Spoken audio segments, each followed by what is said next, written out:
Ada satu hadits yang sering jadi jawaban ketika orang tanya, Muslim yang baik itu yang gimana sih? Dari Abdullah bin Amr radhiyallahu anhu, Rasulullah shallallahu alaihi wasallam bersabda, orang Muslim itu adalah orang yang menyelamatkan semua orang Islam dari bencana akibat ucapan dan perbuatan tangannya.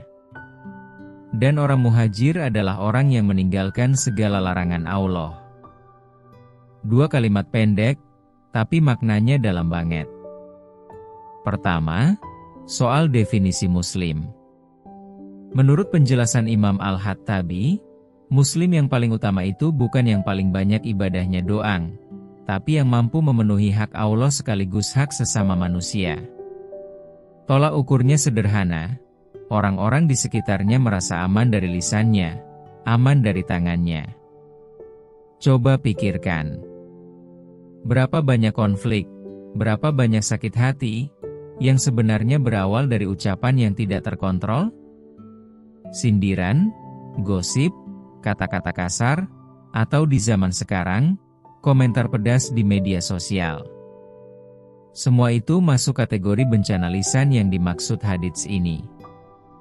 Begitu juga tangan. Bukan cuma soal kekerasan fisik, tapi juga tindakan yang merugikan orang lain, entah itu mencuri, merampas hak, atau menzalimi dengan cara apapun. Menariknya, hadits ini juga kasih pengecualian. Ada kondisi di mana tindakan tangan dibolehkan, misalnya ketika menjalankan hukuman yang memang haknya menurut syariat, seperti dalam konteks penegakan hukum. Tapi di luar itu, prinsipnya jelas, seorang Muslim itu harus jadi sumber rasa aman, bukan sumber masalah, buat orang di sekitarnya. Bagian kedua dari hadits ini bicara soal muhajir, orang yang berhijrah. Dan definisinya menarik. Bukan sekadar orang yang pindah tempat tinggal, tapi orang yang meninggalkan apa saja yang dilarang Allah. Ulama menjelaskan ada dua bentuk hijrah. Yang pertama, hijrah zohiroh, yaitu berpindah tempat secara fisik untuk melindungi diri dan agama dari fitnah. Ini yang kita kenal dari sejarah hijrahnya Nabi dan para sahabat dari Mekah ke Madinah. Yang kedua, dan ini yang lebih relevan buat kita sekarang, hijrah batinah. Yaitu hijrah dari dalam diri sendiri, meninggalkan bisikan hawa nafsu dan godaan setan yang mengarahkan kita ke perbuatan dosa. Jadi hijrah sejati itu bukan cuma soal berpindah lokasi.